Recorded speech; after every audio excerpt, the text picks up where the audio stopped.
what? The cinnamon challenge, I was laughing during the video because I'm like, I am going to die right now. The surprising moments through the divorce process was that he didn't sign the papers. I'm going to have to pick out my green tent on the street. Are you okay? So Jenna Marbles, I would like to know what's going on.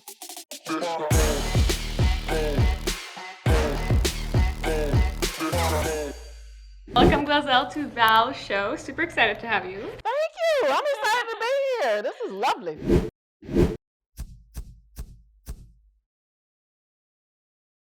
Yeah, thank you. You have been an internet sensation from the beginning on YouTube and a star. So, and you've done cinnamon challenges and others. You are known for those challenges. Tell us, where have you been for those who have been following you from the beginning? What have you been up to, and why? Okay. Well, hello, this is GloZell. Is you okay? Is you good? Because I want to know. Okay, where have I been? I've been exploring other things outside the internet, also acting. So there's a lot of that. But what takes up most of my time is my 5-year-old daughter, Ozell.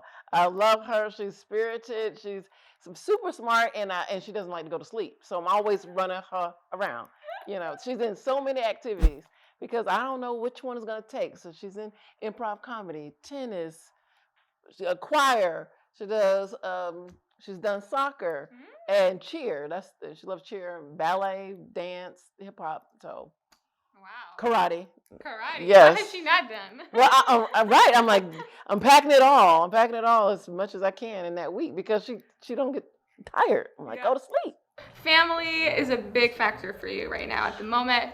Over the years, family is a huge factor because it took. I don't know if you know what IVF is, but I froze my eggs and I had to go through all of that, and it took 12 IVFs to finally get her. So I've been consumed with this child for 5 years, and it went by fast.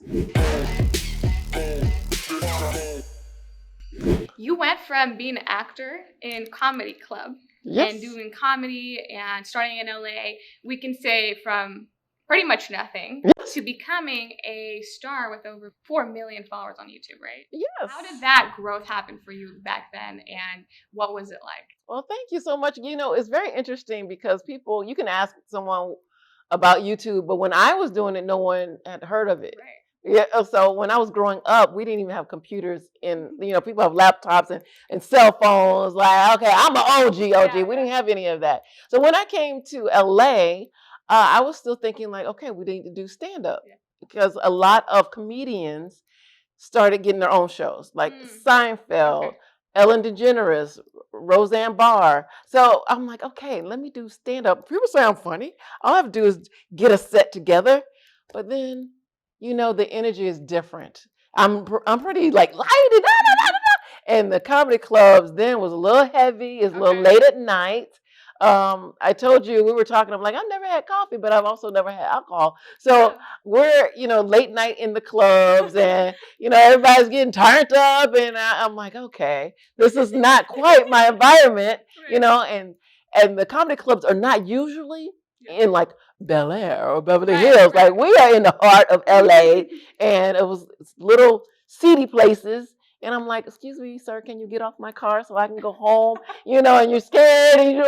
So I'm like, this is not my thing. So when YouTube came around, or when the internet came around, first of all, it was a blog. I was like, what's a blog? Like, well, you can just write your ideas. I'm like, okay. So I started doing that. And then it went to putting up pictures. Okay. And then I went to video.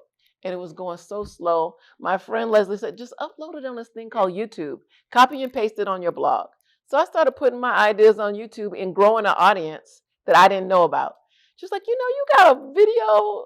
It was called My Push-Up Bra Helped Me Get My Man Back. We know that one. She's like, it looked like it's about to hit 1 million. I'm like, I don't know. I don't know what are you talking about. I don't know if that's real.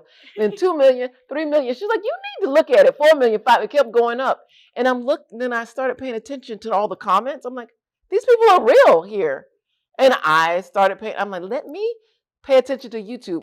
And that's where that started. And then when you started getting recognized in the street, you're like, well, these are real people. They're paying attention.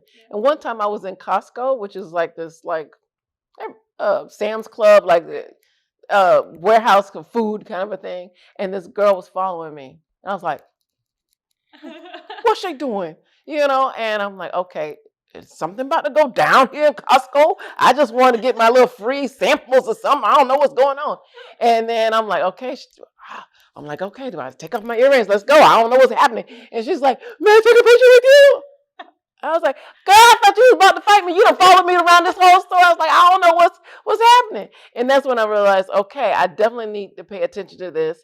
And it was easy and it was fun. Most of the time, a lot of the earlier videos, I don't even have on pants, to tell you the truth. Because, I'm talking.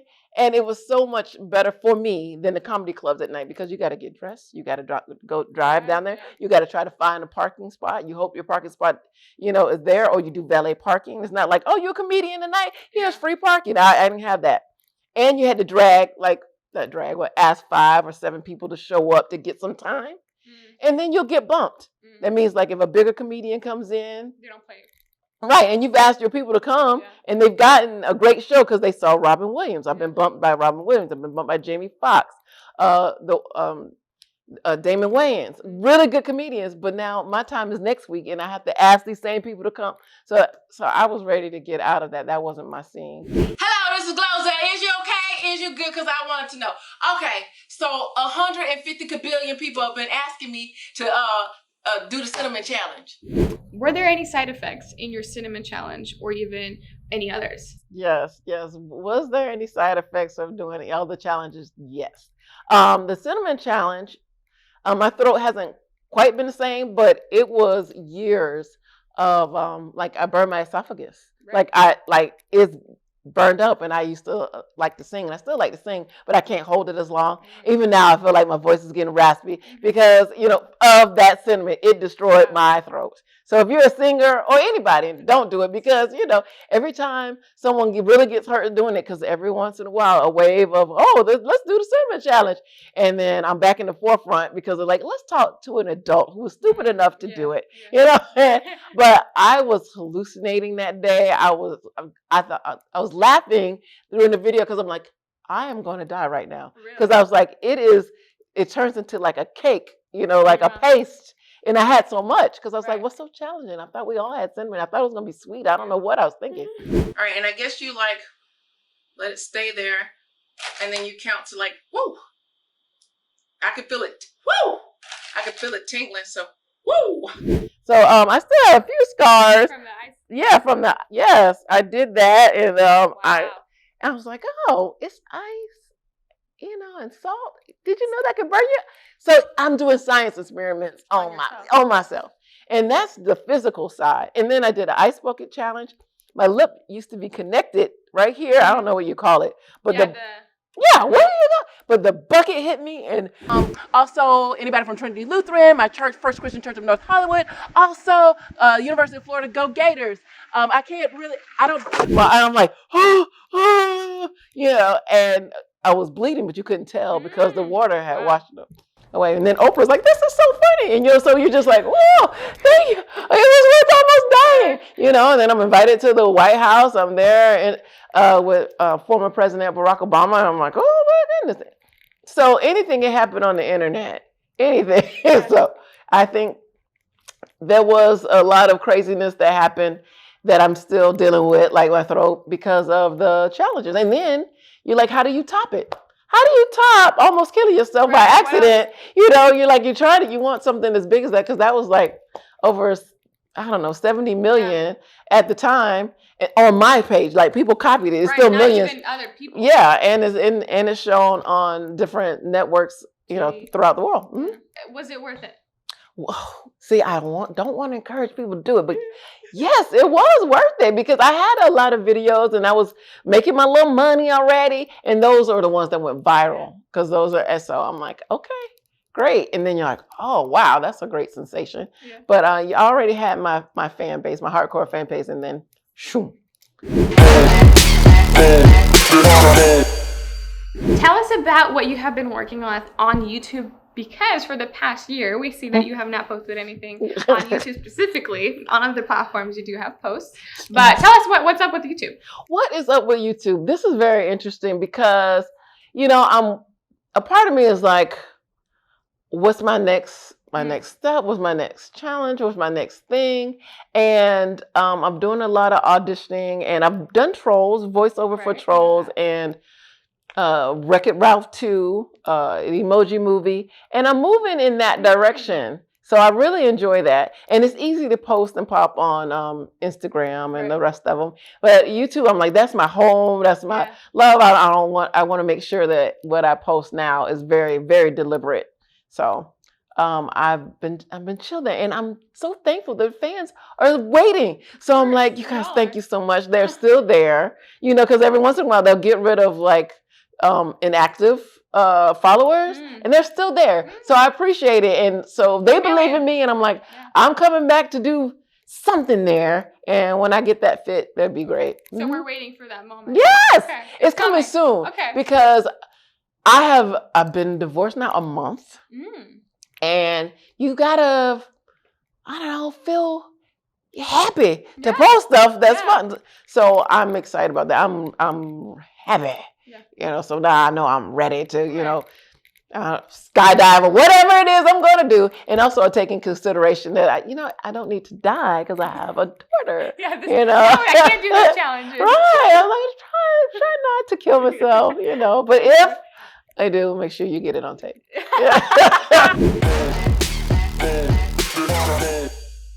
How long have you and SK have not been together? We have not been together. You know, looking back, really, I'm like, oh, I drug him to that, or I asked him to come to that, and it's a lot about me. So I think that our lives was really splitting and separate years ago. You know, so it hasn't been good for a long time. Was SK your manager? Because on Wikipedia it says SK was also your manager in terms of work. Very, very interesting. I would go to interviews with agents, and they would talk to him. Okay. And I'm like, I'm the one that you should be talking to. So I said, why don't we just say that you're my manager? They're talking to you, and then we'll answer email. You know, so we can just do that because the men wanted to talk to the men. Most of them were men wanted to talk to the men. So that's how he was my manager. Okay. However, I think that did give him some kind of identity and some kind of feel like he was a part of it. So when I found a manager for me, and I'm like, good, you don't have to do that. You don't have to pretend anymore. I think that also triggered something also. Were you the financial provider in the family? I was, because... How was that? It was great for me because I don't mind, you know, because I'm one of those people like, yes, I was doing it. I have no problem doing that. But that doesn't mean that everybody is happy, you know, because I was, hey. Woo! You know? Hey! The one of you and the pepper, I turned it on to 100 people. Oh, thank you. Yes. One last thing. The ice bucket challenge, the wig. Oh, your favorite. Thank you. As I was saying, it is a lot. So it got to the point where I'm like, we can't go out, we can't go anywhere. Let me go by myself because I know he's gonna hate it. And then the invites stopped coming with him, and then we just really drifted apart. Where I could have now thinking like, what do you want to do? But I was busy. I'm doing everything. I'm thinking like I'm taking care of everything. We're good, and that was not the case. Do you think that the man should be the financial provider for a family, or do you have another way of thinking for family life? I would love for somebody to take care of me. That would be great. But that don't mean that I'm just supposed to do what you say. I'm not housewife. Not at all. I'm like, okay, let's plan this. We can do that. And okay, let's go there. But I'm not like, let me make sure that the dishes are washed and then get this. I'm not that person. Like you're gonna have to get another woman or man. You gotta get a maid, somebody to come in to help. Do you think that can impact the relationship in a negative way? If a woman is bringing the finances? 1,000%. If the woman is bringing the finances, you have to have a guy that's beyond secure. Or one that's the pushover, and whatever works for you, and maybe there's one in between. But I would love it if it was like, okay, I want to go here, let's go. You know, let's do this. I want to do this. Let's plan this. You could pay for it all. Yeah. But I want to do what I want to do, and I want you to be with me, and I want you to be happy.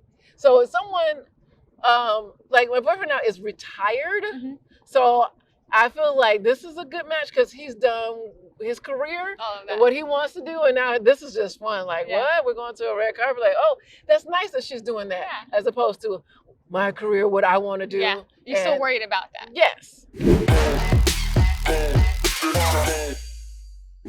Is there a reason you turn off your comments inside YouTube?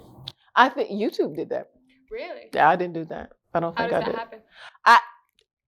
I think, especially with the challenges, they were trying to figure out, well, we don't want to take down the challenges, but are they considered dangerous? And, you know, then so, yeah. So that. Way to get him back. You know, I have not gone into that. You know, and will it make a difference? Right. You know, with the numbers, because people are still watching. Some people are saying, like, how come I can leave a comment? Yeah. But I didn't do that. That's what I was wondering. I was like, I was going through that. No, I didn't do that. Like, so previous, that was crazy. So I will. That is something. Hey, YouTube, put my comments back. Put my comments back, please. Crazy. I never knew they could do that. They can do anything. Yeah. They can take your channel down. Tell us about your experience interviewing Barack Obama. Oh, my experience. Okay. So, I get like a phone call, you know, saying that, would you like to interview President Barack Obama? Click. Spam. Right. That's like, can you come up with something better than that? You know, then you get the emails. You're like, oh my goodness, they won't stop. The United States, they won't stop. They won't stop. Block. You know, then it's like managers, like like the White House, like they're trying to talk to you because the president is hip. You know, the word woke wasn't there anyway. Hip, and he is engaging with influencers. Would you like to interview him? What? So at the time, like I was telling you, that people were like, what's YouTube? That's nothing. Well, you're just making a fool of yourself, blah, blah, blah. And that was the turning point where I was respected by my mom's community and fans, because the younger people, they were already there. They get it. Yeah. It was fun. They were there. And I could tell you, and my audience for the most part was not Black at all. Wow. I was goofy, silly, like, no, that I guess or they just wasn't on the internet. They weren't looking for me. You know, going to the White House, going to the TSA, you know, and kids are like, oh, hello. And also adults. I had finally gotten to the point where adults were coming up to me who didn't have kids. Usually they would come up to me, but they had kids. But my daughter knows who you are. I have no idea who you are, but I don't know why people say that. I'm like, you do not have to say that. Like, she's over there freaking out, and I was like, well, who is that? Yeah, I don't know who you are, but she does. You know, I'm like, just feel like my daughter likes you. Well, anywho, I'm going through the airport, and that's fine. I do the interview with President Barack Obama. It's on the TVs at the airport. You know, that's the newest things, because I offered some green lipstick to him for his first wife. And he said, oh, first wife? Is this something you know that I don't? I'm like, you know. My mama said, whenever you go to somebody's house, you have to give them something. Oh, don't come empty-handed. Right. So I have green lipsticks, one for your first wife. My first? I mean, do you know something I don't? For the first lady, the first lady and the first children. And the first. Oh, I'm too. You only had one wife. You know what I'm saying? It's first lady. But anyway, and you see me in the video. You know, so on the way back, I'm going through TSA. Hey, girl, did you interview this girl? That's the one that interviewed the president, and everybody coming over. It took me forever to get out of the airport. And forever. Like, none of the black people who screen you doing it, none of them people knew who I was on the way there. On the way back, I'm detained. They're like, hey, what was he like? What he smell like? What he look like? What he look? I'm like, oh, he fine. Oh, he cute. Like, so that was, an instant change and much respected in my own community where, a lot of times it's your community, your closest ones, your friends will be the ones that are not there in the beginning, but then, hey, we are, hey, that's my cousin, that, the same one who said, I'm not watching your foolishness, Did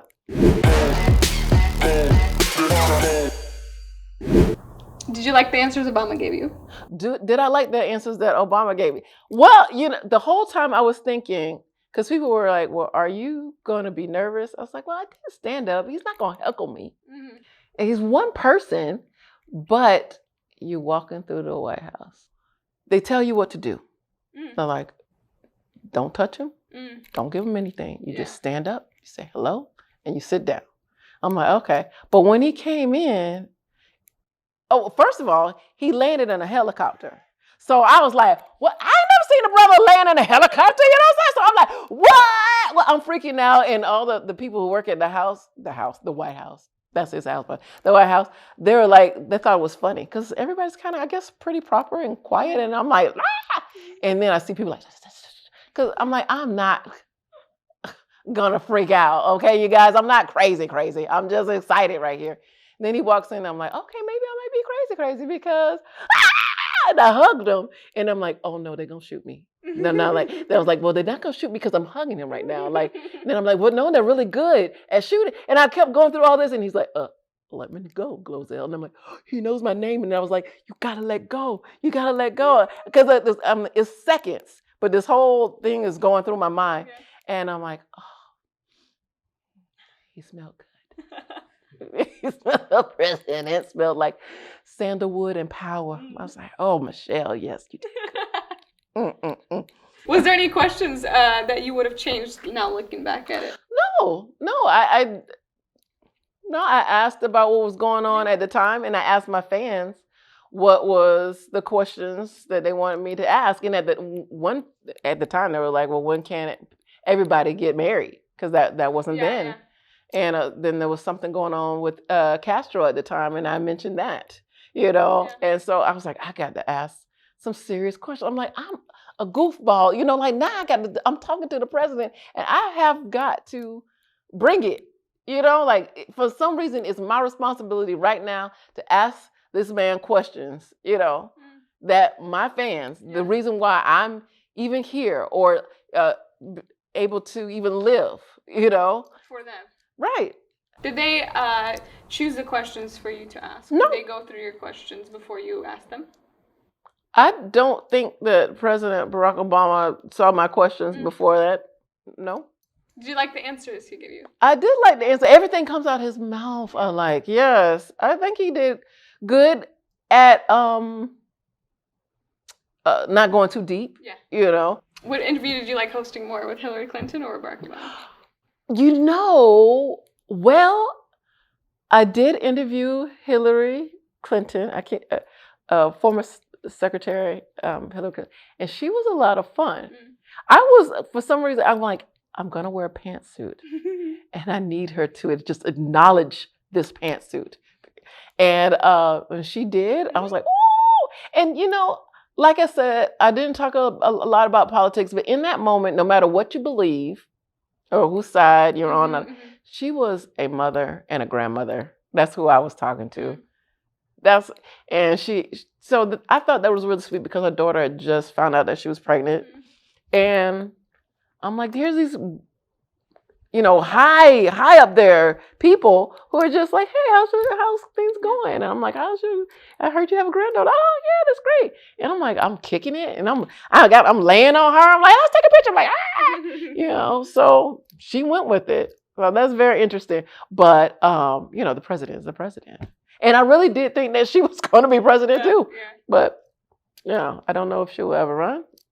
God bless whoever runs. And that's how I am. I'm like, it's all good. No matter what. Whoever runs.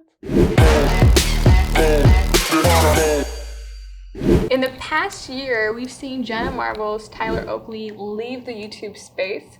Why do you think that happens? What do you think about that in the first place? And maybe you have been thinking about that as well.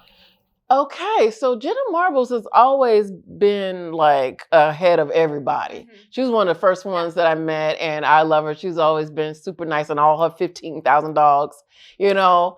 So she was always edgy. Mm-hmm. So I wonder with the cancel culture, I wonder if she was concerned about that. Or because she was making cadillion dollars, she don't have to post anything, you know. She's beautiful and fun and whatever, you know. So that's interesting. And Tyler, I would like to know what's going on and give me the tea.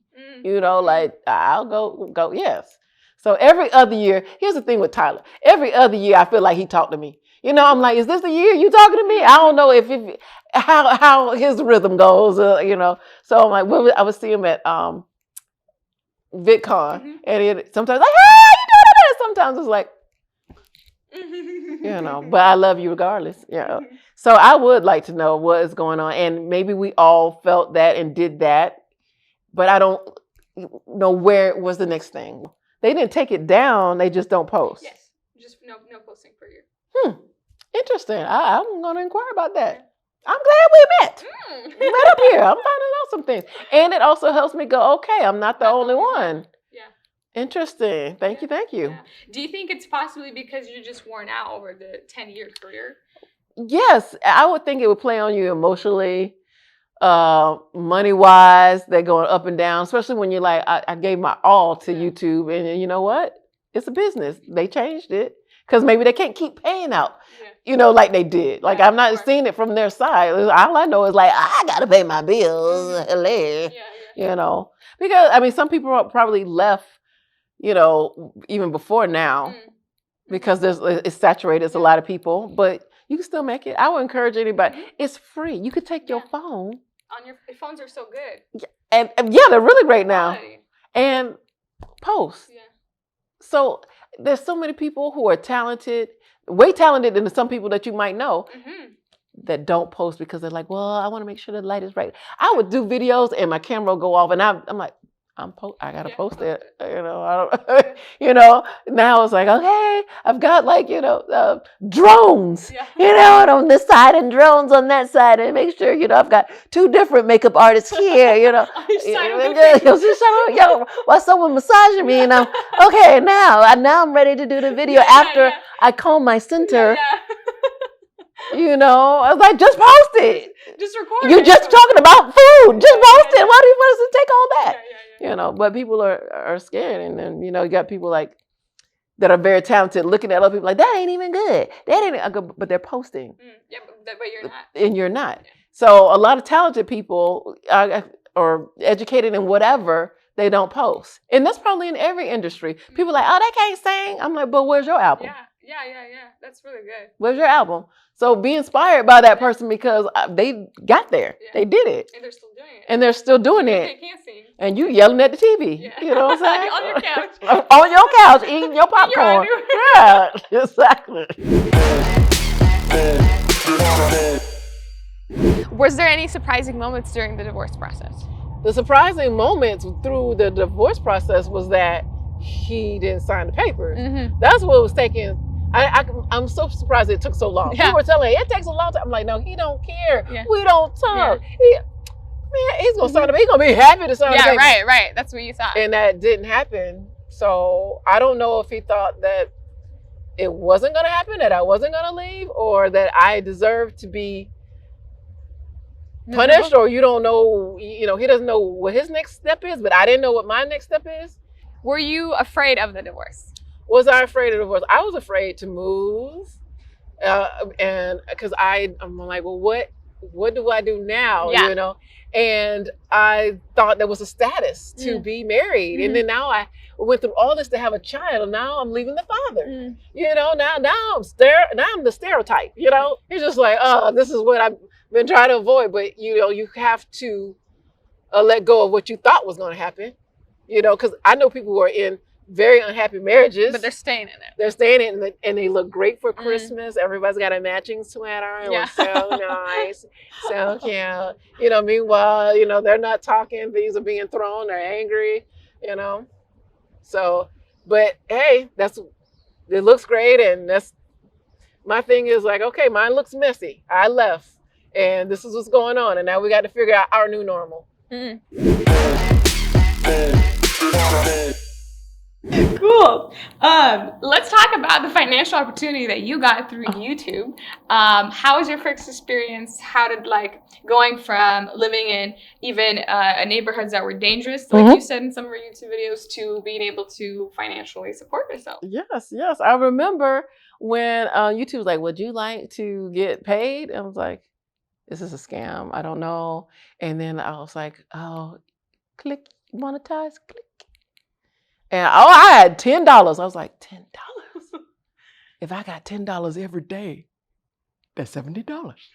And I remember like, $70, I'm like, $70, that's not so bad. You know, to have an extra $70 in your pocket from doing what you're doing anyway. Because guess what? The comedy clubs weren't paying you squat. And it cost the gas. You had to get dressed. You got to go down there. And you have to ask everybody to park, valet park, or you parking so far away. I hope you don't get killed on the way coming into the comedy club. That'd be great, because I need your dead body in the seat, you know, paying for a ticket, paying for 2 drink minimum, you know, and running late and getting bumped. So there was a whole lot of stuff going on. So when I was like $10, I was like, this is good. This is good, because, you know, money is very motivating. Yeah. You know, so I'm like, I make $10 a day. Yeah. So, and then that money stayed, you know, as you building, your $10 a day is going to $20 a day, is going to $30. There's some crazy money that can be made, especially then when the algorithm was, you know, how it was then, before like 80 billion people got there. But because of 80 billion people that are on the internet, it forces you to figure out what's next, what you're going to do. You know, and I'm very thankful to be sitting here with you. I'm like, there's a lot of people who are gone and not doing anything, or they gave up, or maybe they'll see this and be like, you know what, I can do it. I'm gonna make my $10 a day. You know, go ahead, do it. And that's the goal with this. We want to motivate people to really see the potential that YouTube does have. Yes, I know someone. I don't think she has a problem with me saying this. Miranda sings. Miranda sings is huge. A lot of times her money came not from YouTube. It came from, because of YouTube, she can say, hey, I'm gonna do a show here.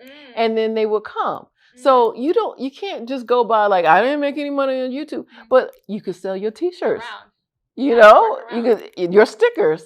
You know, because let's say you're using other people's music or whatever, you know, she's saying. So maybe you couldn't make it monetize on YouTube, but you could still make money. If you have an audience, you can make money. What was your biggest monthly payment that you can recall? Oh, my biggest, I put it like this, I was in Forbes. It was like, I would say past 10,000 a month. Yeah, you get to the point where you're just like, you're not looking. You're like, you just know the money is coming. It's just wonderful. And then the algorithm has a way of humbling you. Like, remember all that money? And you still trying to live, you know, like I have a Mercedes, but I'm hiding it from the repo man. You know what I'm saying? Like, you know, you're like, yo, let's meet here. And I'm like, okay, can you lift me here? Because I don't know where I can live my car, because like they're looking for it. And what's very interesting now about, I don't know if this is quite changing gears, about the whole acting thing. That's what I came out here for. I want to do sitcoms. The number one thing they ask you, how many followers you have. Really? Number one, you probably won't even get the audition without having some kind of following, at least that you're posting. Today. Wow. So you think that even if you're an actor or you want to be in this industry, you still should work on it following? 1,000%. I know people who have been pretty established who were looked over because it's like, you don't post, you know, people, you could bring an extra, let's say, even if it's an extra 1,000 people. That's a big difference to watch a movie, especially when they stream it online, as opposed to, I don't do that. That means you bring in nobody. Doesn't matter what you did in the past. You're bringing nobody to this movie, and you're not going to help post because you have nobody. Yeah. So, yeah. In your career, what were some moments where you realized that I'm actually in a financial hardship right now? Ooh.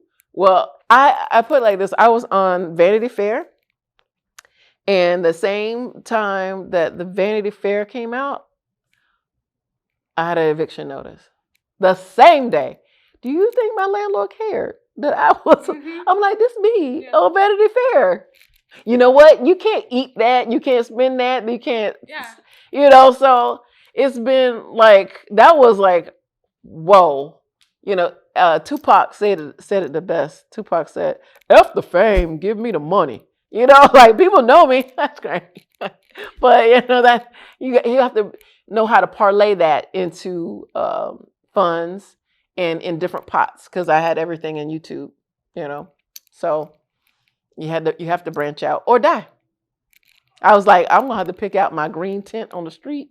Like maybe fans will come by and take pictures of themselves and they'll be like, "Are you okay?" Maybe throw me a quarter or something. But fortunately, things kept coming in just enough to get you afloat. And the pandemic really helped me because I'm like, you can't throw me out now. You can't throw me out. Yes. And through that, then I was able to get my divorce, and now everything's on upswing. Does faith help you get through the hard times? Because we always see you as a positive, shining, smiling, making everybody laugh person. How do you deal with hardships, and what helps you get through them? I don't know how anybody gets through anything without faith, because there's times where you're like, I can't trust anybody, or I don't want to tell somebody everything. And you're like, I'm in this, and people are telling you should stay, y'all work it out. I'm like, it's not working out. Like, who do I talk to? Where do I turn to? But you can turn to what they call the still small voice in your mind, in your heart, in your soul, your faith, your love. I was brought up in the church, so that's where I go. If other people are brought up in the temple or wherever they want to do, that's for them. For me, as much as I love crystals and candles, I literally go to the rock. For me, is the Lord Jesus Christ for me. And I am okay with whatever, I'm good with you. Just don't try to make me become, because what I do for me works for me. Right. So what you need to do is you might not be able to go from hardship to joy, but maybe you can go from hardship to, it's not so bad. Yeah. Like hardship. In this moment when I'm watching this movie, in this moment where I'm writing this song, in this moment where I'm listening to this music, in this moment right here where I'm watching this comedy, when I'm watching GloZell and she acting a fool, in that moment, okay, I moved a little closer to joy. Yeah. And that's Step by what I step. was small steps, because that's all you can do.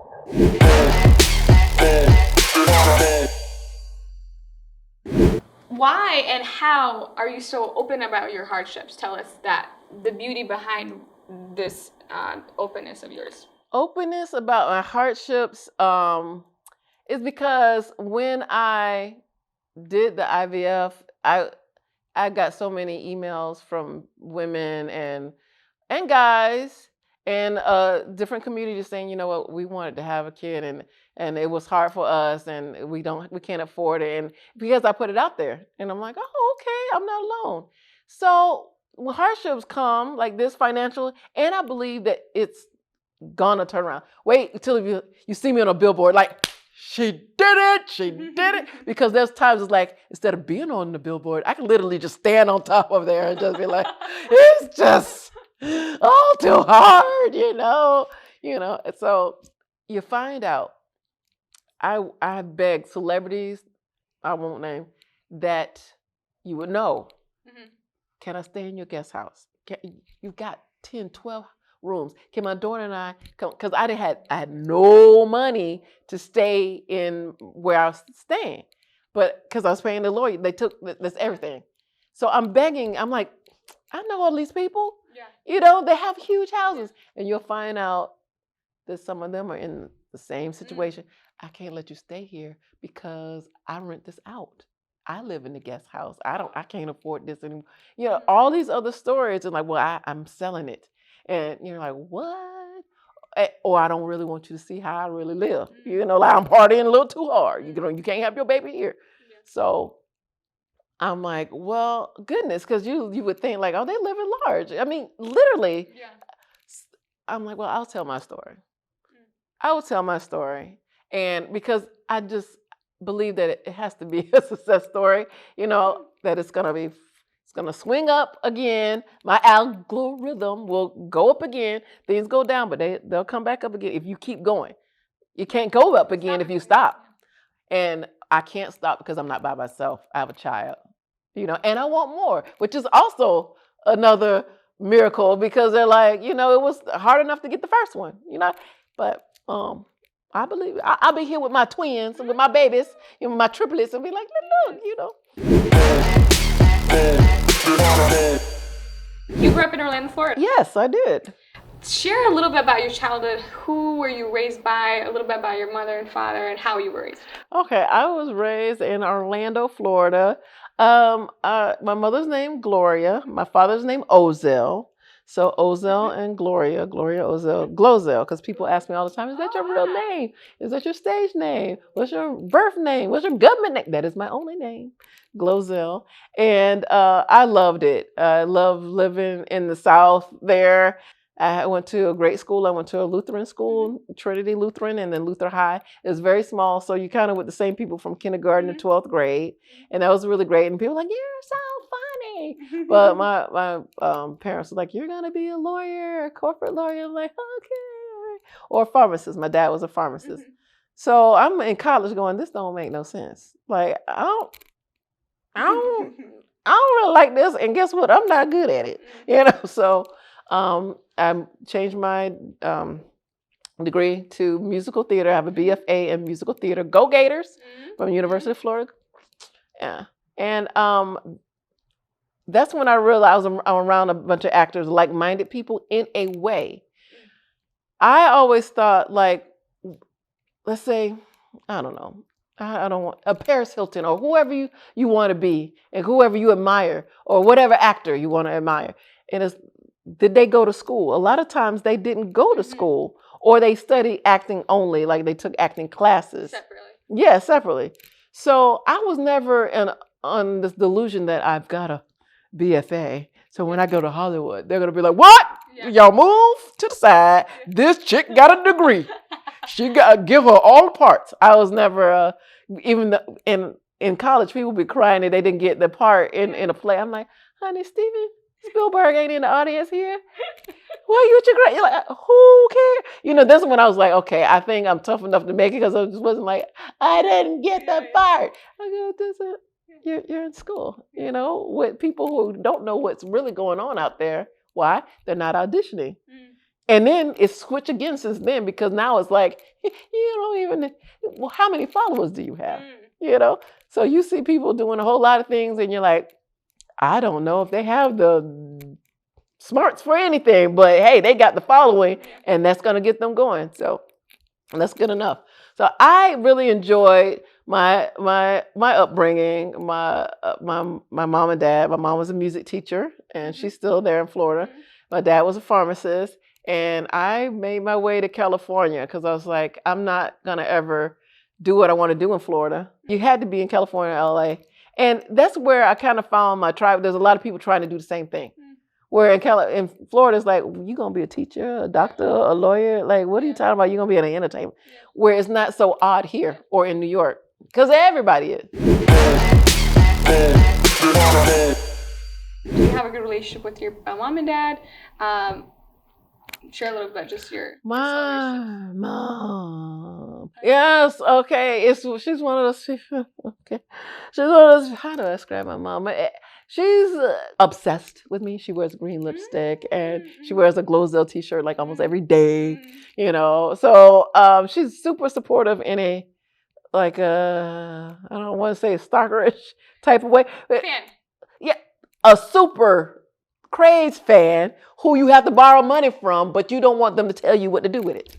My father, he was a pharmacist, so he's very smart. And I was more so on the like, I don't want to say like dingy side, but he was a very like he knows math and science, and I'm just like, but the hills of life. I just want to sing, and maybe I'll be a nun or something. I was like, I don't know what we're gonna do with her. So they were very glad and surprised that I graduated from college, and then he passed away a long time ago. But that I named my daughter GloZell after him. Did you grow up in a wealthy family? Were there any struggles with finances growing up? I grew up in a family where my dad and my mom, they did pretty good, but they sent me to a school where everybody was doing better.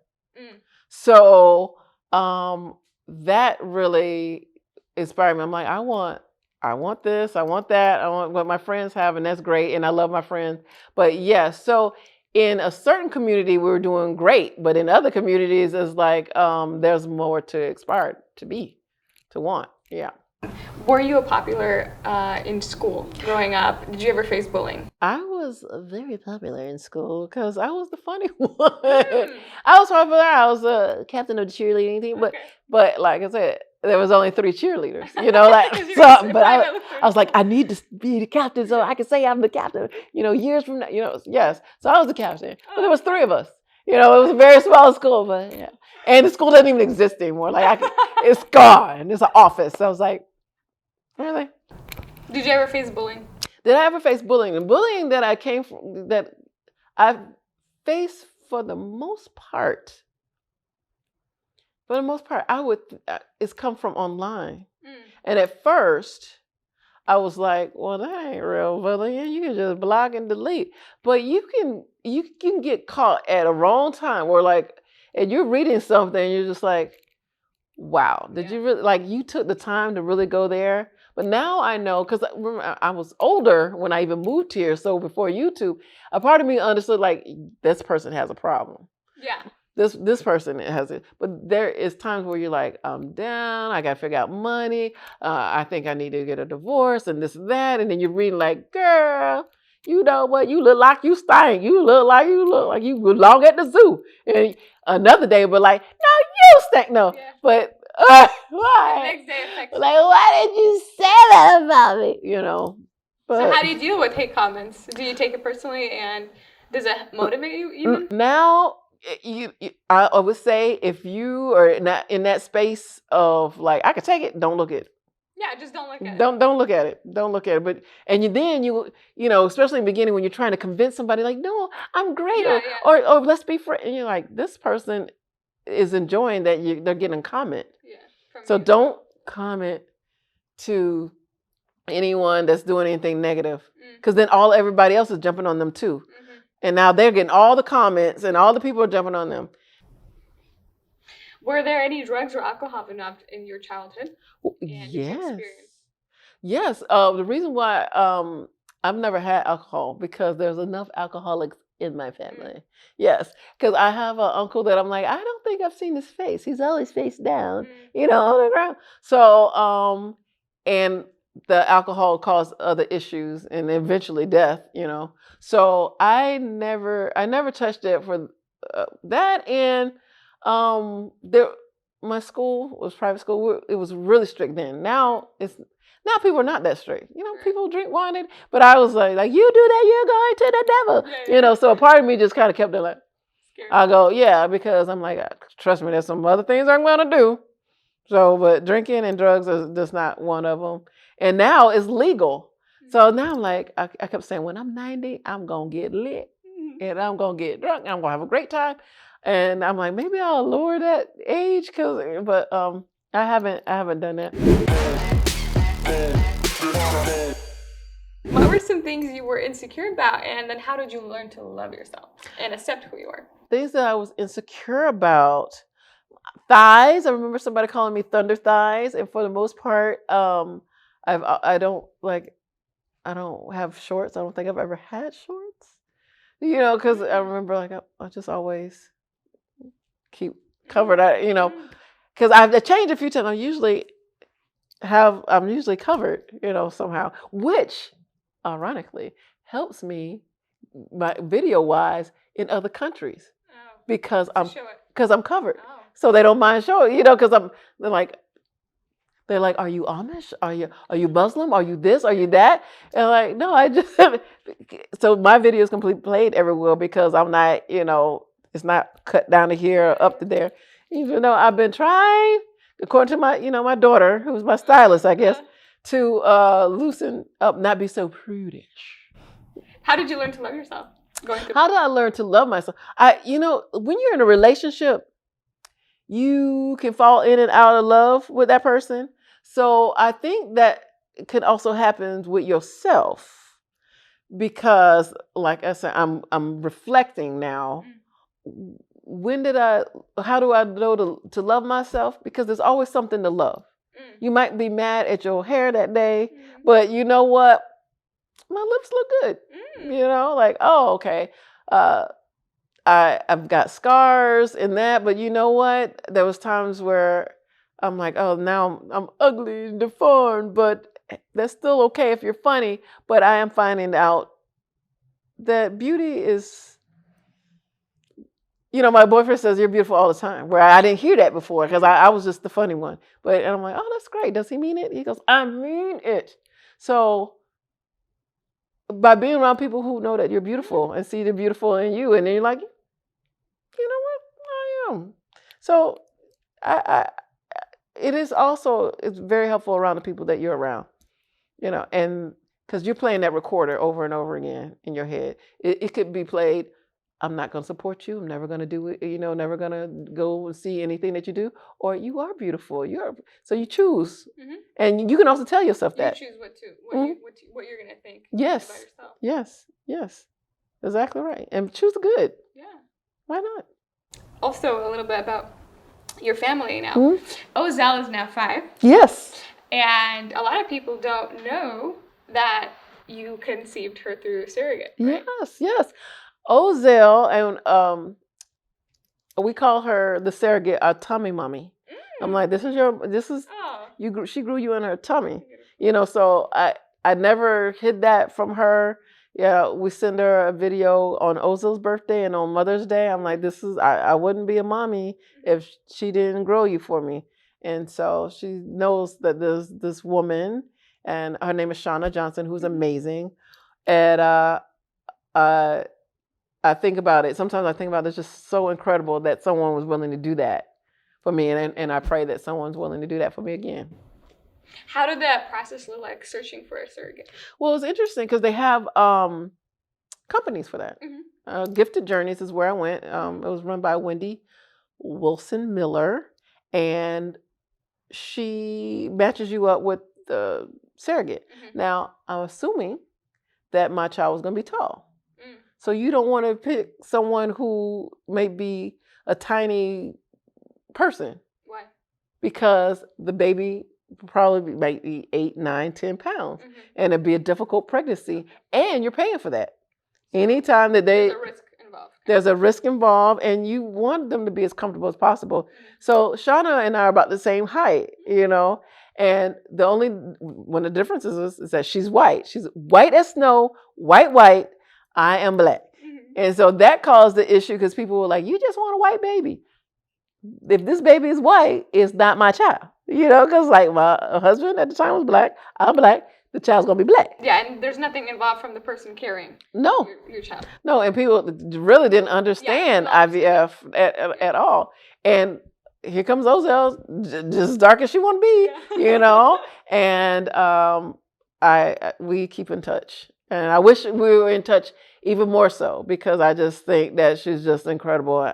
And she has 2 older kids that are amazing also. And and mothers give each other a hard time, women, because it's like they give you a hard time if you didn't give birth what they call naturally versus a C-section.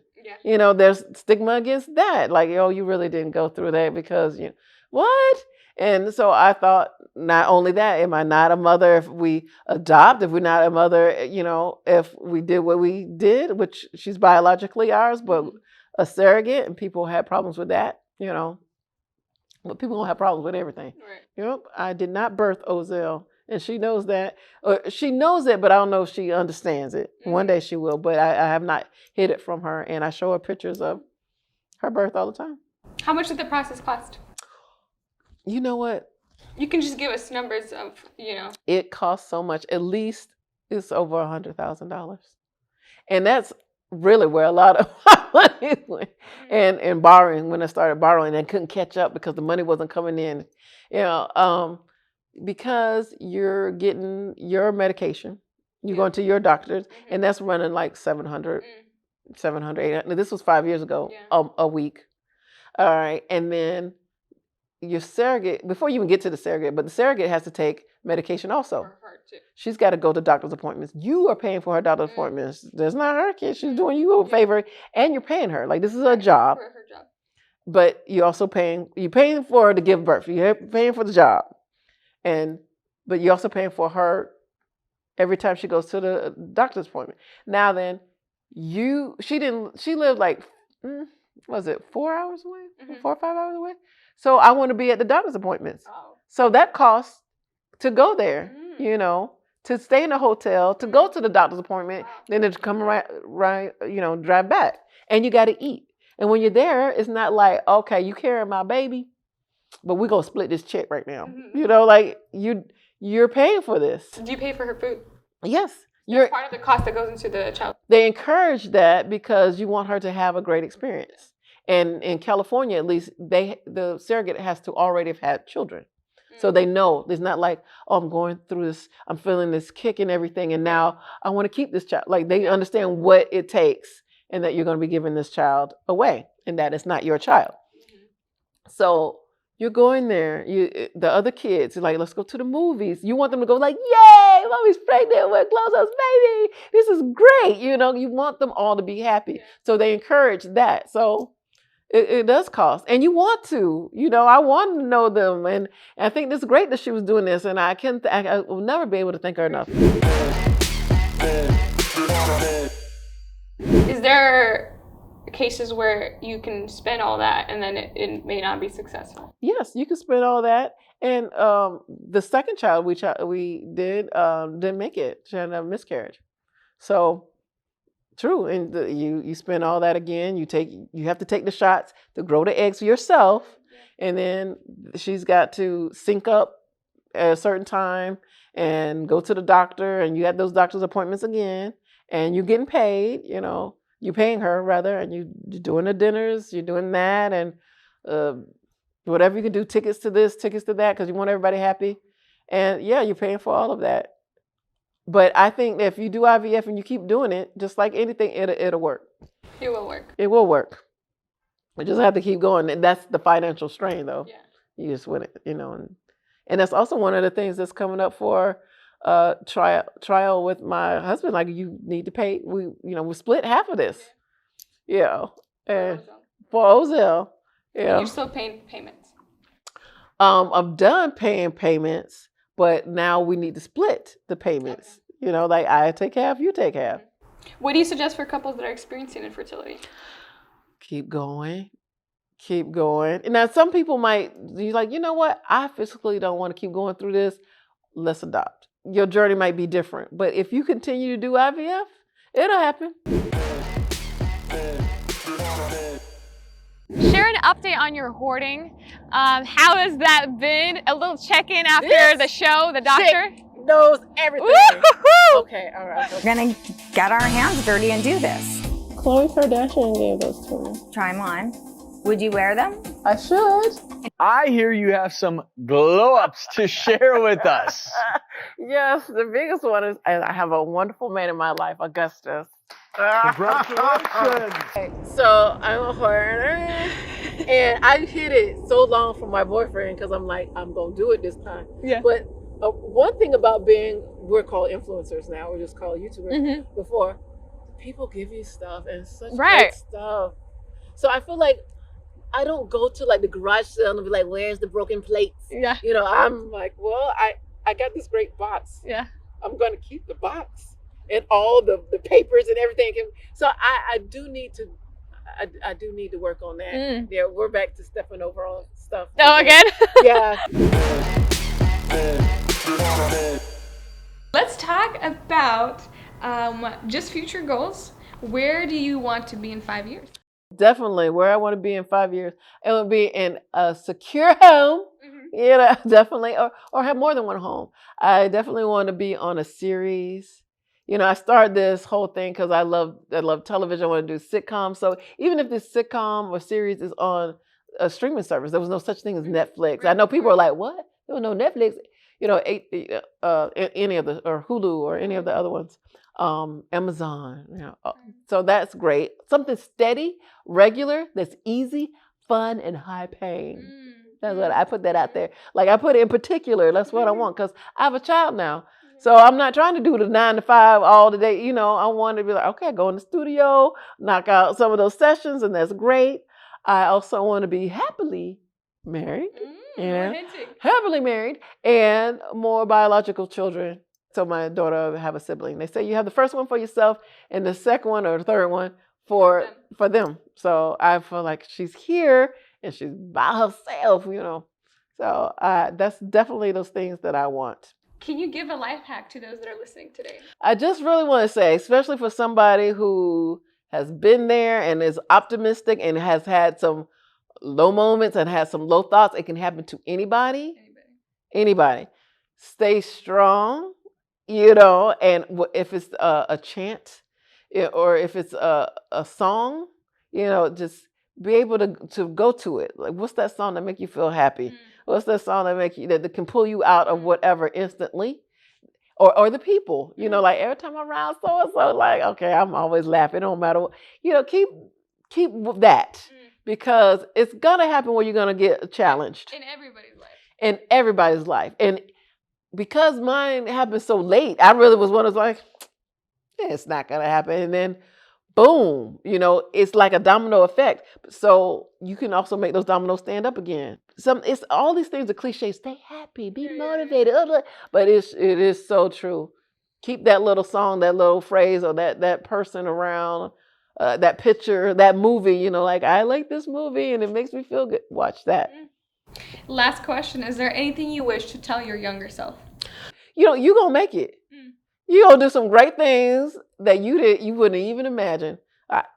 There was no imagining going to the White House. There was no imagining that. There was no imagining that me as a mom, because I'm thinking like, oh, my career is good, like I'll wait, like couldn't wait, and then it didn't happen, and then like now I'm doing all this IVF, and that brought me into another situation, what brought me into other people who I can relate to or related to me. So I would tell myself, it's gonna be all right. Just keep going, and you're gonna be surprised. So we usually end our show with lightning questions. So these are really fast questions. You can answer them on your own speed. Okay. YouTube or Instagram? Ooh, right now, that's hard because people know me from YouTube, but I really love Instagram right now. I really do love Instagram right now. Hillary Clinton or Barack Obama? Girl. I'll go with who I interviewed first, and then I'll President Barack Obama. But I do love Hillary. She followed me on Instagram, so we cool. Okay. Who's your favorite YouTuber? Rebecca Zamolo and Miranda Sings, of course. Todrick, yes, all my friends. All your friends. All my friends. We love that. I love that. Frankie, yes, Grande, I love my friends. Miranda Sings or Jenna Marbles? I'm closer to Miranda Sings. They're all great, wonderful people, but I have to go with my girl. Still love you, but since Jenna, she done jumped ship, she's gone. Then okay, Miranda, and who just had twins. Congratulations. J-Lo or Beyonce? Oh, gosh. Oh. Jenny from the block. See, I am in the Beehive, but I do understand and respect the game of J-Lo still being there, still rocking it. She's 50 and she's still killing the game, and like she's had some relationship issues that I could totally relate to. Like now she's back with Ben. I'm like, what? Oh, I don't need the bees to come after me, but oh my goodness, I'm gonna say J-Lo. We did it. We got the answer. Bible verse that's kept. Oh my goodness. It's Psalms. I want to say Psalms 27. I read it. It's the one that's like, even when your enemies come at you, you know what? They gonna stumble and fall. And I'm just be like, why you come at me like that? God's got this. Yeah. You know, and every day it is a powerful scripture because, you know, when there's somebody that you care about and you thought things were going one way and now they're coming at you, you know, you're like, I say that you're going to stumble and fall. And now things are getting better. You know, like sometimes your enemy just run out of steam. They're tired, you know, or they don't get the same payoff. So Hannah stockings or coupons? The Beyonce and Jill, I'm gonna be like calling you. No, what? No, but Lele. Let's redo the cinnamon challenge or the ice challenge if you had to. Well, one burns me up on the inside, Yeah. and one burns me up on the outside. Which one would you redo? Oh my goodness! I can hear me. I'm sounding like a truck driver. I never want to do the cinnamon challenge again. So I guess I have to burn myself up again. What Never. are you scared of? What am I scared of? I'm scared of leaving my daughter alone. I need to like chill on that because I've been like, oh, this is your friend. Let's go visit him all the time. Like, I don't know, because she's got older parents. You know, I'm like, when we start to die, we all dying together. You know what I'm saying? You know, like I'm 49. Her father is 10 years older than me. You know, like when we're 70, 80, you're going to be by yourself. So I really am scared that she's going to, I want her to have siblings. I'm like, y'all get along, please. Do you believe in God? I believe in God. Yes, of course. I believe in the Lord Jesus Christ. Money or morals? You know what? You think that it would be money, but I would have more money if I didn't have morals. There was things that I could have done in the comedy club that I could have been, because everybody walked through there, you know, especially like back in the day. We're talking like, what, 18 years ago? I was snatched, you know, that people do a lot of things to get a lot of parts. And so I will go with morals. And as you guys know, at the end of Val's show, our guest brings a gift for you guys. GloZell, share what you're holding? This is my book. It's called Is You Okay? And in it, I write, is you okay? That's a miracle. It's amazing. And you too can win this book. Hello, this is GloZell. Is you okay? Is you good? Because I want to know has been an intro of GloZell's for over 10 years. Now, what you guys need to do is create an alternative intro for another YouTuber. Even if they have one, you can create a new alternative intro, and the most creative intro will get this prize. Leave your reply in the comment section of this YouTube video. We'll pin it, and we're so excited to give this to you guys. Yay! Algorithm. Algorithm, don't forget. You guys say it right.